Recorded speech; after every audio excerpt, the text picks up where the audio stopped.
اهدنا الصراط المستقيم. Assalamualaikum warahmatullahi wabarakatuh. Rabbi a'udzu bika min hamazatis syayatin wa a'udzu bika rabbi ay yahdurun. Bismillahirrahmanirrahim. Alhamdulillahilladzi khalaqal insana fi ahsani taqwim. Summa radadnahu asfala safilin illal ladzina amanu wa 'amilus solihati falahum ajrun ghairu mamnun.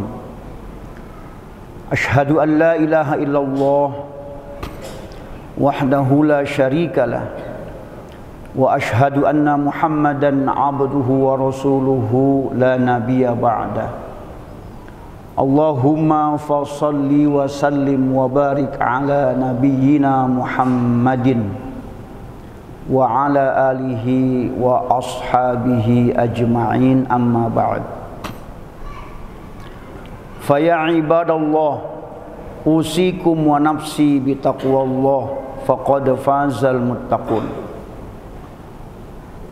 Qala Allah ta'ala fil Qur'anil Karim, A'udzu billahi minasy syaithanir rajim. Bismillahirrahmanirrahim.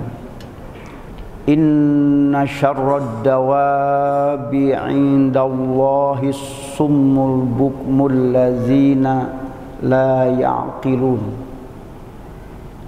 Wa fi ayatil ukhra, inna syarrad dawabi 'indallahi allazina kafaru wa hum la yu'minun. Shadaqallahul azim. Jamaah salat Jumat Masjid Quba yang dirahmati Allah Subhanahu wa taala, bersyukur pada Allah pada hari ini Jumat tanggal 29 Safar 1445 Hijriah, bertepatan dengan tanggal 15 September 2023, kita kembali diberikan kesempatan oleh Allah Subhanahu wa taala untuk melaksanakan serangkaian ibadah. Mudah-mudahan ibadah kita diterima oleh Allah Subhanahu wa taala, dan mudah-mudahan ibadah kita dapat meningkatkan kualitas iman takwa kita. Salawat dan salam kita limpahkan kehadiran junjungan kita Nabi besar Muhammad sallallahu alaihi wasallam, kepada keluarga, sahabat, para pengikutnya, juga kepada para nabi rasul sebelumnya. Mudah-mudahan kita, keluarga kita, keturunan kita diberikan kemudahan dan kemampuan untuk dapat istiqomah memegang teguh ajaran sunnah Rasulullah sallallahu alaihi wasallam sampai akhir hayat kita. Jamaah rahmati Allah Subhanahu wa taala, manusia adalah makhluk Allah yang terlambat mengenal siapa dirinya. Bahkan ada yang sampai kembali kepada Allah dalam kondisi belum mengenal siapa dirinya. Pada kesempatan khutbah yang singkat ini, khatib akan mengangkat tema tentang makhluk yang paling buruk dalam pandangan Allah Subhanahu wa taala. Dalam Al-Qur'an surat yang ke-8 ayat ke-22 dan ayat yang ke-55, Allah berfirman, A'udzu billahi minasyaitonir rajim. Bismillahirrahmanirrahim. Inna syarrad dawabi 'indallahi as-summul bukmul ladzina la ya'qilun.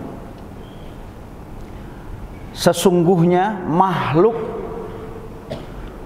bergerak yang bernyawa yang paling buruk dalam pandangan Allah. Pada ayat ini Allah tidak menggunakan kata manusia, baik itu dengan kata An-Nas atau dengan kata Bani Adam atau dengan kata Al-Insan, Al-Ins, dan dengan kata Bashar yang biasa Allah sebut dalam Al-Quran untuk menunjuk itu adalah manusia. Tetapi Allah menggunakan kata syarrod dawab, ya, ad-dawab kata Allah, yaitu makhluk hidup yang bergerak.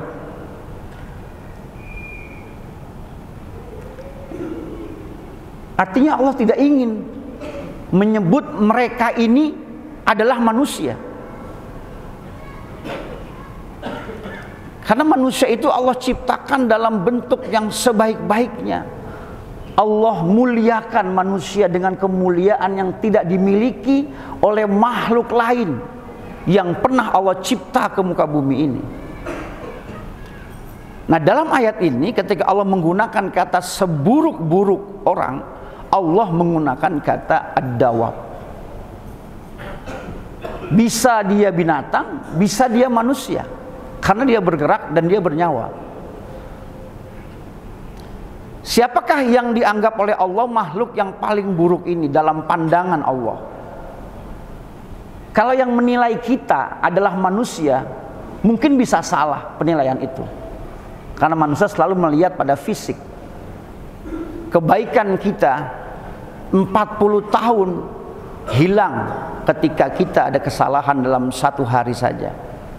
Orang melihat akhirnya sebagai sebuah penilaian tentang diri kita. Tapi ini yang menilai langsung Allah Subhanahu wa taala. Ya, yang memberikan label sebagai seburuk-buruk makhluk langsung Sang Pencipta, Allah Subhanahu wa taala, yang mengetahui segala yang gaib maupun yang nyata, yang tampak maupun yang tidak tampak dalam diri kita, zahir batin kita. Siapakah dia kata Allah? As-summu, yaitu orang yang tuli. Al-bukmu, yaitu orang yang bisu. Allazina la ya'qilun, kata Allah. Mereka itu bisu, mereka itu tuli karena mereka tidak menggunakan akalnya. Jadi bukan karena mereka itu tidak bisa mendengar, tidak berfungsi pendengarannya, bukan. Bukan karena dia tidak bisa bicara mulutnya, bukan. Tapi Allah kaitkan ketidakmampuan dia mendengar dan berbicara itu karena mereka tidak menggunakan akalnya. Pertanyaannya adalah, apakah akal itu?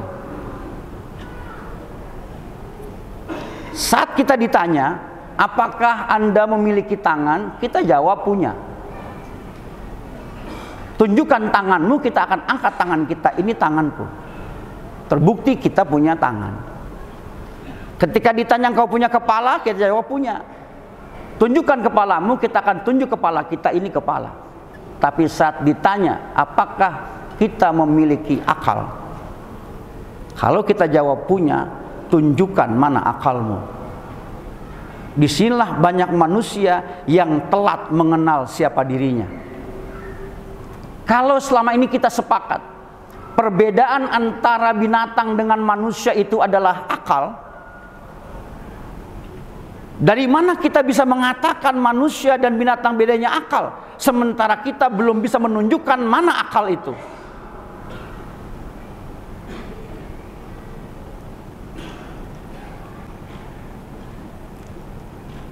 Sudah banyak saya coba bertanya kepada jamaah, apakah akal itu? Bingung menjawabnya.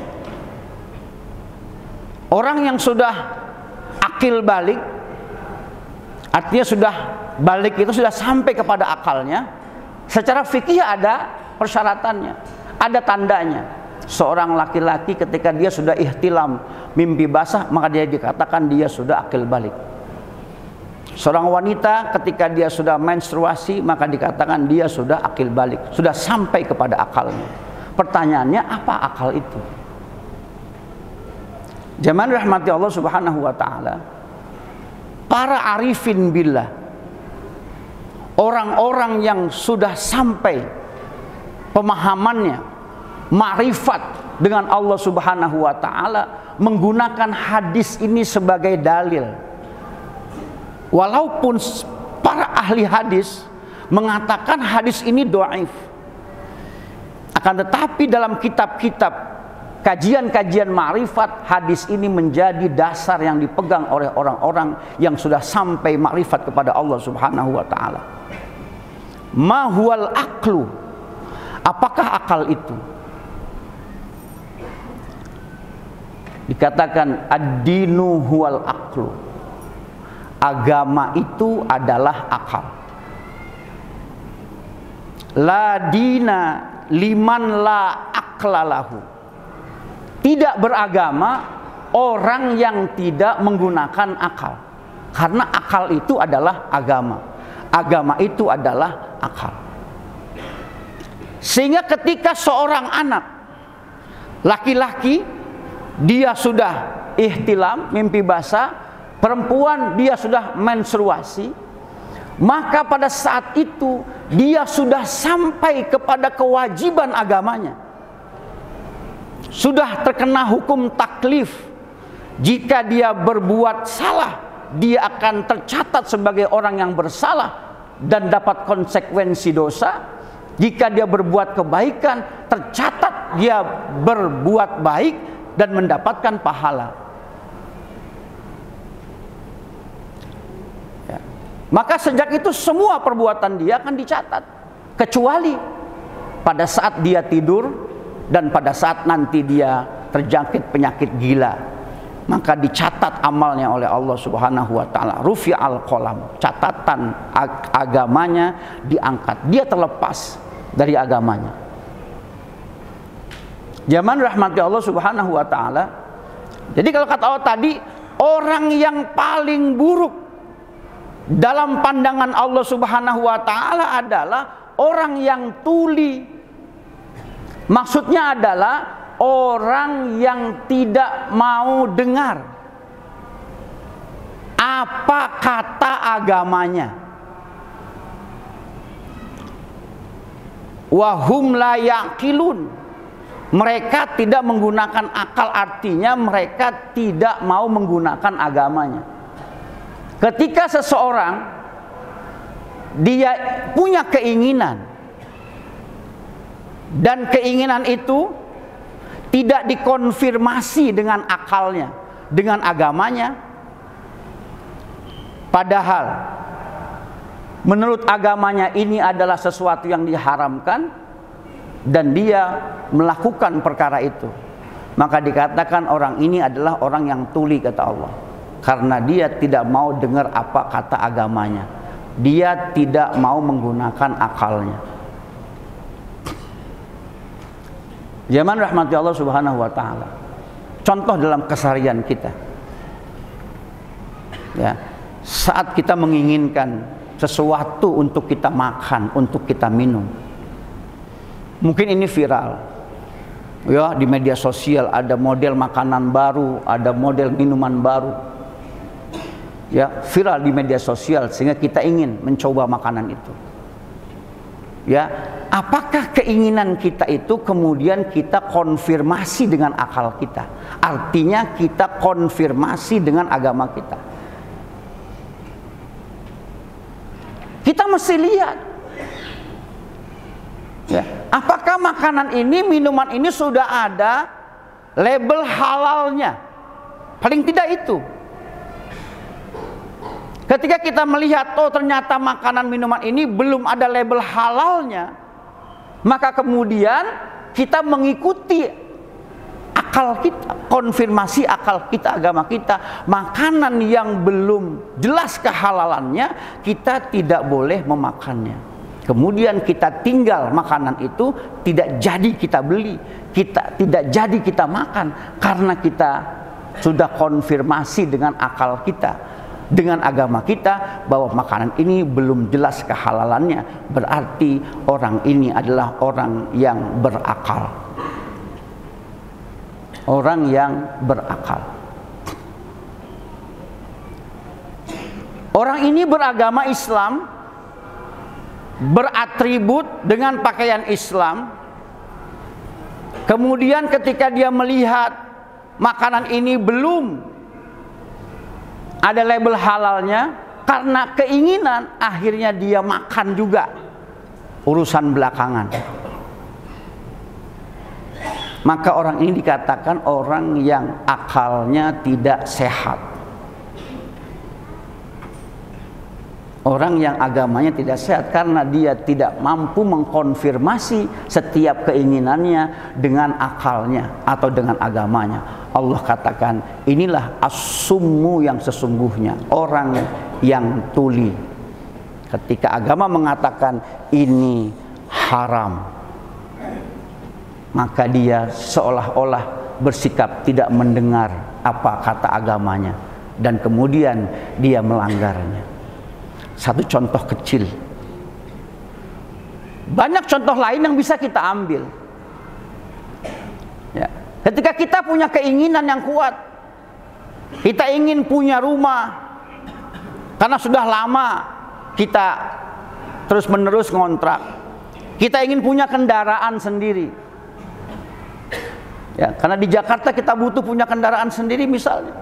Begitu kuat keinginan kita, sementara kita tidak punya uang yang cukup untuk beli kendaraan baru. Hanya cukup untuk beli kendaraan yang second, tapi keinginan kuat, kenapa tidak beli yang baru? Maka ada tawaran melalui pinjaman online atau melalui leasing yang kita tahu bahwa agama kita mengatakan ini riba. Kira-kira dalam hal ini, apakah kita akan mengikuti apa kata akal kita, kata agama kita? Kemudian kita tidak jadi ambil pinjaman karena ada riba, atau kita tetap kita ambil pinjaman demi memenuhi keinginan kita? Disinilah pertaruhannya. Kita akan dilabel oleh Allah sebagai seburuk-buruk makhluk, atau kita akan dilabel menjadi sebaik-baik makhluk. Saat kita meyakini bahwa agama saya mengatakan ini perkara riba, dan setiap yang riba itu hukumnya haram, maka kita ambil langkah tidak jadi. Lebih baik saya beli kendaraan second, tidak terjebak dengan hukum riba, ketimbang saya harus beli kendaraan baru tetapi saya harus riba. Inilah orang yang disebut dengan berakal sehat. Jamaah rahmati Allah Subhanahu wa taala. Ya, pada ayat yang berikutnya, ayat yang ke-55, Allah katakan, inna syarrad dawabi indallahi, sesungguhnya orang atau makhluk yang paling buruk dalam pandangan Allah, allazina kafaru, itulah mereka yang kafir, la yu'minun, mereka tidak beriman. Kafir di sini jangan cuma kita artikan bahwa mereka adalah orang non-Islam, bukan. Tetapi mereka yang mengkafir dirinya, menutup dirinya untuk tidak mengkonfirmasi segala keinginannya dengan apa kata agamanya, apa kata akalnya. Dia menutup diri, masa bodoh. Yang penting keinginan kita tercapai, atau biarlah nanti urusannya di akhirat dengan Allah Subhanahu wa taala. Maka inilah orang-orang yang Allah katakan syarrud dawab, seburuk-buruk makhluk dalam pandangan Allah Subhanahu wa taala. Maka melalui khutbah singkat ini, mari sama-sama kita kenali, ya, bahwa akal kita itu adalah agama kita. Manusia berperilaku kacau karena pikirannya yang kacau, karena pikiran kita itu liar. Pikiran kita hanya bisa terbimbing dengan akal. Maka akal, pikiran, akal itu adalah agama. Setiap pikiran kita harus kita konfirmasi dengan agama kita. Maka insya Allah kita menjadi orang yang berpikiran lurus. Mudah-mudahan khutbah singkat ini menjadi muhasabah buat kita semuanya, menjadi pedoman hidup kita, agar dalam setiap tindakan kita selalu kita konfirmasi dengan apa kata agama kita. Maka dari itu mulailah kita bersemangat untuk memperdalam ilmu agama kita agar kita tidak salah konfirmasi. Barakallahu li wa lakum minal Qur'anil azim wa nafa'ani wa iyyakum minal ayati wa dzikril hakim wa taqabbala minni wa minkum wa taqabbal ya karim fastaghfiruh innahu huwal ghafurur rahim.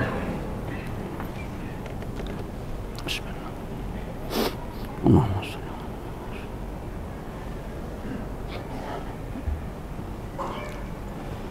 Innal hamdalillah nahmaduhu wa nasta'inuhu wa nastaghfiruh wa na'udzu billahi min syururi anfusina wa min sayyiati a'malina may yahdihillahu fala mudilla lahu wa may yudlil fala hadiyalah. Asyhadu an la ilaha illallah wahdahu la syarikalah wa asyhadu anna Muhammadan abduhu wa rasuluhu la nabiyya ba'da. Allahumma fashalli wa sallim wa barik ala nabiyyina Muhammadin wa ala alihi wa ashabihi ajma'in, amma ba'd. Fa ya ayuhan nas ittaqullaha haqqa tuqatihi wa la tamutunna illa wa antum muslimun. Qala Allah ta'ala fil Qur'anil Karim, a'udzu billahi minasyaitonir rajim. Bismillahirrahmanirrahim. Innallaha wa malaikatahu yusholluna 'alan nabi ya ayyuhalladzina amanu shollu 'alaihi wa sallimu taslima. Allahumma shalli 'ala sayyidina Muhammad wa 'ala ali sayyidina Muhammad kama shallaita 'ala sayyidina Ibrahim wa 'ala ali sayyidina Ibrahim wa barik 'ala sayyidina Muhammad wa 'ala ali sayyidina Muhammad kama barakta 'ala sayyidina Ibrahim wa 'ala ali sayyidina Ibrahim fil 'alamin innaka Hamidum Majid. Allahumma ighfir ummata sayyidina Muhammad. Allahumma ighfir ummata sayyidina Muhammad. Allahumma ighfir ummata sayyidina Muhammad maghfiratan 'ammatan ya rabbal alamin. Allahumma arham ummata sayyidina Muhammad rahmatan 'ammatan ya rabbal alamin. Allahumma farrij an ummati sayyidina Muhammad farajan ajilan ya rabbal alamin. Allahumma akrim warham ummata sayyidina Muhammad liqada'i jami'i duyunihim wa hajatihim hajatad dunya wal akhirah hajatad dunya wal akhirah hajatad dunya wal akhirah. Allahumma akrim warham ummata sayyidina Muhammad biadai manasikil haji wal umrah ila baitikal haram wa ila ziyarati qabri wa masjidi nabikal muazzam nabiyina wa syafi'ina Muhammadin sallallahu alaihi wasallam. Allahumma rzuqna sihhata wal afiyah wal quwwah was salamah wastiqamah wastiqamah wastiqamah wastita'ah fittiba'i sunnatin nabiyina Muhammadin sallallahu alaihi wasallam. Rabbana atina fid dunya hasanah wa fil akhirati hasanah wa qina adzabannar. Ibadallah, innallaha ya'muru bil adli wal ihsan wa ita'izil qurba wa yanha 'anil fahsya'i wal munkari wal baghi ya'izukum la'allakum tadhakkarun wa la dzikrullahi akbar. Aqimissalah wallahu a'lam bissawab.